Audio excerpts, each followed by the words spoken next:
দাদা, নাগরিক সমাজে একটা প্রশ্ন উঠছে যে এই যে যারা সরকারের, রাজ্য সরকারের দ্বারাই এই যে যারা যোগ্য তাদেরও চাকরি গেল, এবং সুপ্রিম কোর্টের এটা বোঝা উচিত ছিল যে এখানে এদের কোনো হাত নেই যারা যোগ্য তথাকথিত, এবং এদের চাকরিটা কেন গেল, অর্থাৎ এদের চাকরিটা তো গেছে কোনো সরকারি বা সরকার নিযুক্ত মানুষের মাধ্যমেই গেছে।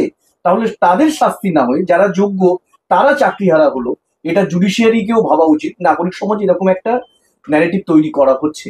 তো এই বিষয়টা আপনি মানবিক দিক থেকে কি বলবেন? দেখুন, আমি বলি যে আপনি যেটা বললেন যে যারা চাকরি চুরি করেছে তাদের তো শাস্তি হবে, তাদের শাস্তি হবে। এই প্রসিডিংসটা সেই প্রসিডিংস না, এটা হলো মূলত চাকরি সংক্রান্ত মামলার প্রসিডিংস। আরেকটি প্রসিডিংস চলছে সাইড বাই সাইড, একসঙ্গেই চলছে, প্যারালালি চলছে, সেটা যে ক্রিমিনাল প্রসিডিং, যে কারণে হয়েছে বলেই তো পার্থ চ্যাটার্জি জেলবন্দি হয়েছে, বলেই তো প্রসিড অফ ক্রাইম হিসাবে কয়েকশো কোটি টাকা উদ্ধার করেছে ইডি। আপনি হয়তো বুঝতে পারছেন না, কারণ আপনি তো চুরি করেননি, ফলে আপনার বাড়ি থেকে টাকা উদ্ধার করছে না ইডি, কিন্তু ইডি চেষ্টা করছে, পুরোটা পারেনি, কিন্তু কয়েকশো কোটি টাকা তো উদ্ধার হয়েছে as a proceed of crime. এবার আসি যে আপনি বলছেন যে এর মধ্যে তো নিশ্চিতভাবে 26,000-এর মধ্যে তো যোগ্য নিশ্চিতভাবে রয়েছে। যোগ্য বলা ভুল হবে, শুধু যোগ্য কেন, তারা যোগ্য, বৈধ এবং আইনসঙ্গত ভাবে পেয়েছিলেন, তাদের কোনো প্রকার দোষ নেই। তাহলে তাদের চাকরি গেল কেন? তাদের চাকরি এই কারণেই গেল, তার কারণ সরকার, এসএসসি এবং বোর্ড তারা অযোগ্য। দেখুন, আমাদের দেশে যে সংবিধানের যে কাঠামো, আমাদের দেশের যে প্রশাসনিক কাঠামো, সেখানে একটা নির্দিষ্ট দায়বদ্ধতা থাকে কে কোন কাজটি করবে। এসএসসি সে রেকমেন্ডেশন করে, রেকমেন্ডেটরি অথরিটি, সে সিলেকশন প্রসেসটা কন্ডাক্ট করে। বোর্ড অ্যাপয়েন্টিং অথরিটি ছিল, যদিও অ্যাকচুয়ালি অ্যাপয়েন্টিং অথরিটি ছিল স্কুলগুলো, কিন্তু বোর্ড দিয়েছিল অ্যাপয়েন্টমেন্ট লেটার, আর স্কুলগুলো জয়েন করিয়েছিল। তারা আইডেন্টিফাই করে দিতে পারলো না কে যোগ্য কে অযোগ্য।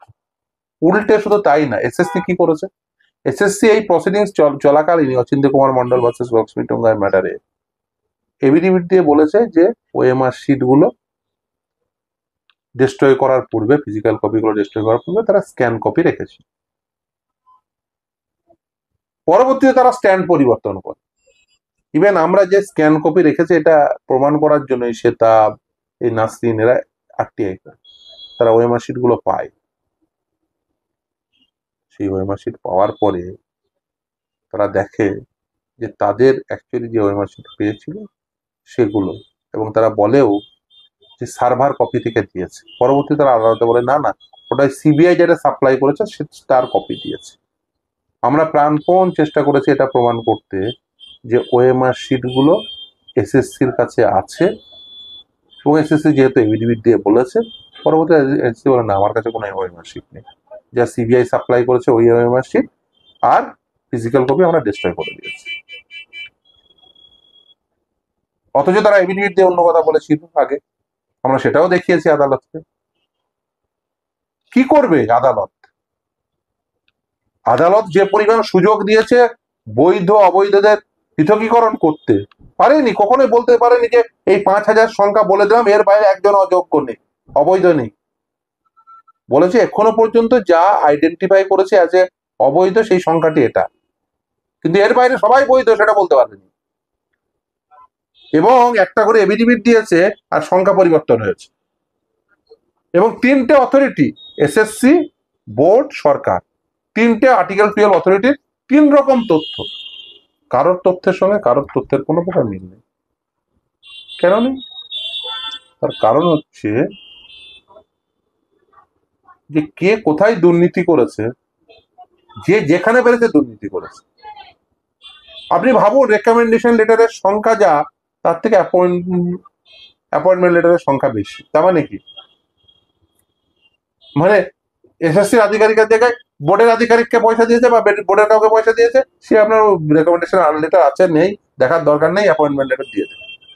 সেটাকে নিয়ে চলে যাচ্ছে স্কুলে। যে যেমন করে পেরেছে, এই তো মামলা চলাকালীন ডিআই অফিস থেকে এই মুর্শিদাবাদের পিতা পুত্র ডুও, প্রধান শিক্ষক পিতা, তার স্কুলে সে তার কোনোদিন রেকমেন্ডেশন লেটার নেই, অ্যাপয়েন্টমেন্ট লেটার নেই, কিছু ইস্যু করেনি।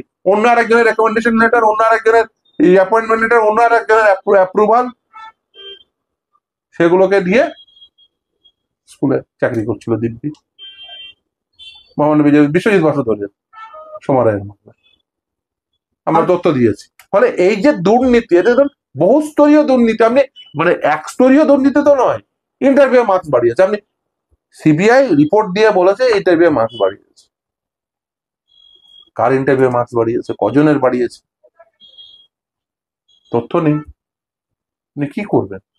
দেখুন, আমাদের দেশে ওই ক্রিমিনাল জুরিসপ্রুডেন্স আর সার্ভিস জুরিসপ্রুডেন্স আর এক নয়। আপনি অনেকেই বলার চেষ্টা করছেন যে না, ও চুরি করে পেলেও থাকতো। একজন চুরি করে পাওয়া চাকরি পাওয়া ব্যক্তি স্কুলে থাকলেও অসুবিধা ছিল না। আপনি ভাবুন তো, তার কাছ থেকে পাঠ নিতে বাধ্য থাকতো আপনার বাড়ির ছেলেটা। আপনি কলকাতা শহরে ঠান্ডা ঘরে বসে